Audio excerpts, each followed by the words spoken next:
ఉందని చెప్తున్న సింగరేణి అధికారులారా, కాంగ్రెస్ ప్రభుత్వ పెద్దలారా, అంత మంచిగానే ఉంటే సింగరేణిలో స్కాములు జరగకపోతే, సింగరేణిలో 40 లక్షల టన్నుల బొగ్గు మాయం కాకపోతే, సింగరేణిలో మీరు పట్టాలు ఇచ్చే ఉంటే, మీరు ఉద్యోగాలు ఇచ్చే ఉంటే, వాళ్ళ చెంచల్ కూడా జైలు సాక్షిగా నేను సవాల్ చేస్తా ఉన్నా.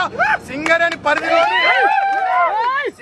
పరిధిలోని బెల్లంపల్లి అసెంబ్లీ నియోజకవర్గం నుండి సత్తుపల్లి దాకా, బెల్లంపల్లి, చెన్నూరు, మంచిర్యాల, రామగుండం, మంతిని, భూపాలపల్లి, ఇల్లందు, మనుగూరు, సత్తుపల్లి ఎమ్మెల్యేల చేత, కాంగ్రెస్ ఎమ్మెల్యేల చేత రాజీనామా చేయించండి.